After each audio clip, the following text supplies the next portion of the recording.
I'm 5-star chef Barbie Marshall. I'm in the kitchen of Milk and Honey Market in West Philly, and I'm making macaroni and cheese with stewed tomatoes.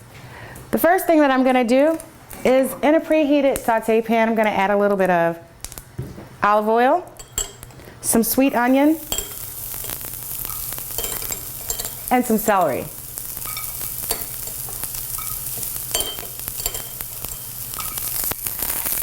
And I'm gonna let those sweat.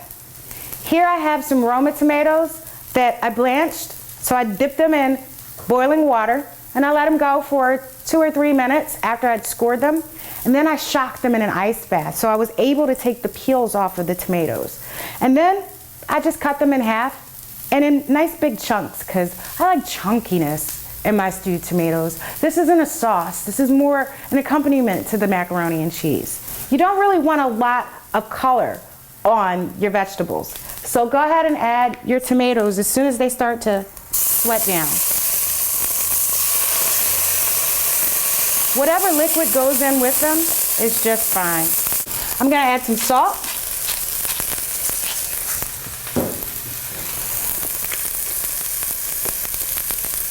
and pepper, and then I'm gonna deglaze with a little bit of dry vermouth. That dry vermouth will actually give your stewed tomatoes a little bit of a cheesy flavor. I like it a lot. I'm gonna slide the tomatoes back on a back burner and just let them simmer away while I make the macaroni and cheese. I'm gonna start my macaroni and cheese with a bechamel sauce. And that's just equal parts of butter and flour and milk. You melt the butter, add some flour and make a roux, and then whisk in some warm milk, and it'll give you a nice creamy sauce like this.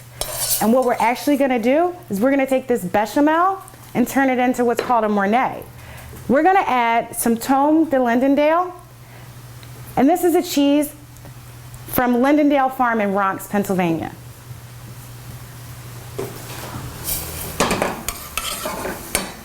We'll let the cheese melt in our bechamel, and once it's melted, we'll go ahead and throw in our pasta.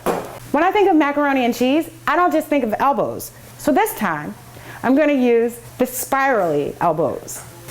I've pre-cooked my macaroni so that this is an easy stovetop recipe. Cook your macaroni and cheese or pasta according to the package directions or how you like it. If you were gonna bake this later, undercook it a little bit so that it finishes cooking in the oven. Now that I have everything all mixed in, I'm just gonna add a little bit of salt.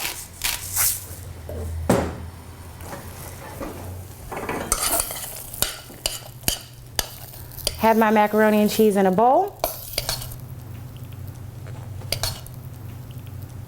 And I'll top with those stewed tomatoes. I'm gonna finish off my macaroni and cheese with stewed tomatoes with just a little sprig of basil. I'm 5-star chef Barbie Marshall. I'm at Milk and Honey Market in West Philly, and this is macaroni and cheese with stewed tomatoes.